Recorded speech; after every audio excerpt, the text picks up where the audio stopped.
হরে কৃষ্ণ। নমস্কার বন্ধুরা, ভক্তি দর্শনম চ্যানেলের নতুন পর্বে আপনাদের সকলকে স্বাগত। আপনারা কেমন আছেন? আশা করি আপনারা ভালো ও সুস্থ আছেন। বন্ধুরা, সামনেই আসতে চলেছে রাধা অষ্টমী।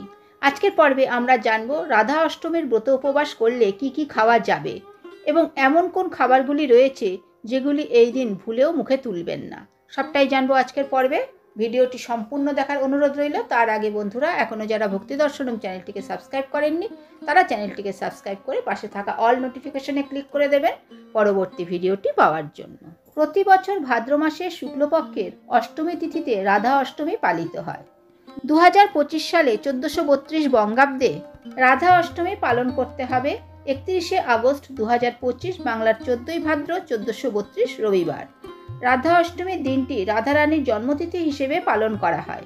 কৃষ্ণা জন্মাষ্টমীর ঠিক 15 দিন পর পালিত হয় রাধা অষ্টমী। মনে করা হয় যারা জন্মাষ্টমী ব্রত পালন করেন তারা যদি রাধা অষ্টমী ব্রত পালন না করেন তাহলে তারা জন্মাষ্টমী ব্রতের কোনো ফল পান না।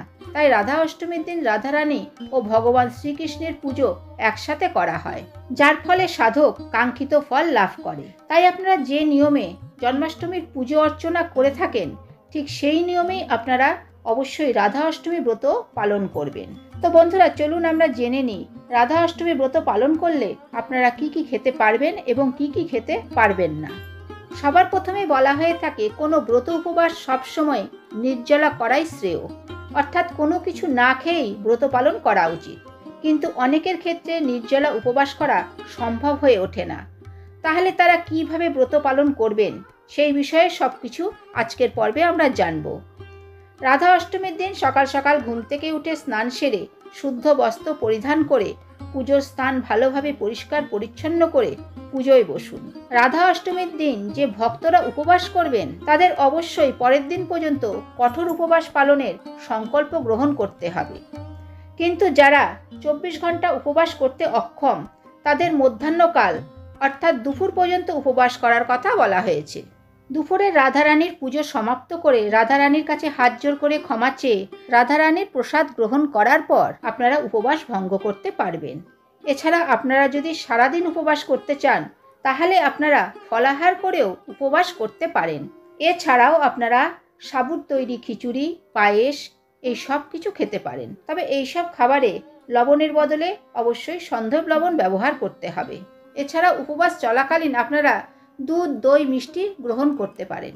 জন্মাষ্টমীর ব্রত যেমন দুধ, দই ছাড়া অসম্পূর্ণ, ঠিক তেমনি রাধা অষ্টমীর ব্রত দুধ, দই ছাড়া অসম্পূর্ণ। তাই আপনারা দুধ, দই বা দুধের তৈরি যে কোনো জিনিস খেতে পারেন। বন্ধুরা, রাধারানীর পুজো কিন্তু সবসময় দুপুরেই করা হয়ে থাকে। তাই কিছু ভক্তরা রাধারানীর পুজো দুপুরে সমাপ্ত করে নিজেদের উপবাস ভঙ্গ করে থাকেন। আবার অনেকেই রয়েছেন একাদশী ব্রতের মতো এই উপবাসও নির্জলা করে থাকেন এবং পরের দিন অর্থাৎ রাধা অষ্টমীর পরের দিন সকালে রাধারানীর পুজো অর্চনা করার পর রাধারানীকে ভোগ নিবেদন করে সেই ভোগ প্রসাদ হিসেবে গ্রহণ করে তবেই উপবাস ভঙ্গ করে থাকেন। তাই বন্ধুরা, জন্মাষ্টমী ব্রতের মতনই এই রাধা অষ্টমী ব্রত আপনারা 3 রকমভাবে পালন করতে পারেন। যেহেতু রাধারানীর পুজো দুপুরে করা হয় তাই আপনারা সকাল থেকে দুপুর পর্যন্ত উপবাস থেকে রাধারানীর পুজো অর্চনা করে তারপর উপবাস ভঙ্গ করতে পারেন। উপবাস ভঙ্গ করার পর অবশ্যই সাত্ত্বিক আহার গ্রহণ করতে হবে। এই দিন কিন্তু ভুলেও আমিষ আহার গ্রহণ করা যাবে না। দ্বিতীয়ত যেভাবে উপবাস করবেন সেটি হলো ফলাহার করে, অর্থাৎ দুপুরে রাধারানীর পুজো সমাপ্ত হয়ে যাওয়ার পর ফলাহার গ্রহণ করতে পারেন। এছাড়াও জল, ফলের জুস, মিল্কশেক, মিষ্টি, দুধ সব কিছুই খাওয়া যেতে পারে। তবে যে জিনিসই খান না কেন বাড়িতে তৈরি করে খাওয়ার চেষ্টা করবেন। তৃতীয়ত যেভাবে আপনারা ব্রত উপবাস করতে পারেন সেটি হলো নির্জলা উপবাস। সারাদিন নির্জলা উপবাস থেকে অর্থাৎ এক ফোঁটাও জল না পান করে তার পরের দিন অর্থাৎ রাধা অষ্টমীর পরের দিন সকালে পুজো অর্চনা করে তারপর ব্রত ভঙ্গ করতে হবে। তো বন্ধুরা, এই 3 প্রকারের মধ্যে যে কোনো একটি নিয়ম মেনে রাধা অষ্টমী ব্রত পালন করতে পারবেন। এবার জানবো রাধা অষ্টমী ব্রত উপবাস চলাকালীন কি কি খাবার আপনারা ভুলেও গ্রহণ করবেন না। এই দিন ব্রত করুন বা নাই করুন, ভুল করেও আমিষ আহার গ্রহণ করবেন না। এই দিন সাত্ত্বিক আহার গ্রহণ করার চেষ্টা করবেন। এই দিন নেশাজাতীয় দ্রব্য থেকে দূরে থাকার চেষ্টা করুন। এই ব্রত চলাকালীন চা, কফি খাবেন না। এছাড়া বন্ধুরা, এই দিন যে জিনিসটি একেবারেই মুখে তুলবেন না সেটি হলো দই আরবি, যা কিনা রাধারানীর অত্যন্ত প্রিয় খাবার, যাকে আমরা কচুরমুখী বলে থাকি। রাধা অষ্টমীর ব্রতের দিন কচুরমুখীর কোনো রকম তরকারি বা কোনো কিছুই গ্রহণ করবেন না।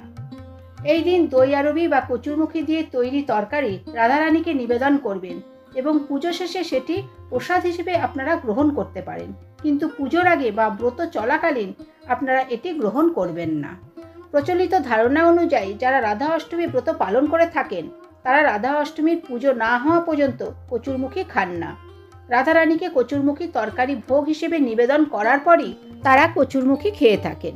এছাড়া বন্ধুরা, এই দিন যে খাবারটি ভুলেও খাবেন না সেটি হলো আতা ফল।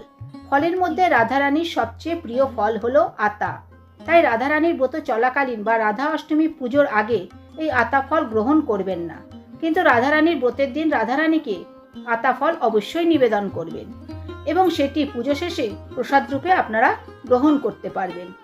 তো বন্ধুরা, আজকের ভিডিওটি এখানেই শেষ করছি। আশা করছি ভিডিওটি থেকে আপনারা কিছু হলেও উপকৃত হবেন। ভিডিওটি ভালো লাগলে ভিডিওতে লাইক ও কমেন্ট করুন, ভিডিওটি শেয়ার করুন, আর যারা আমার চ্যানেলে নতুন বন্ধু তারা চ্যানেলটিকে সাবস্ক্রাইব করুন। আবার দেখা হবে পরবর্তী ভিডিওতে। ততক্ষণ ভালো থাকবেন, সুস্থ থাকবেন। ধন্যবাদ।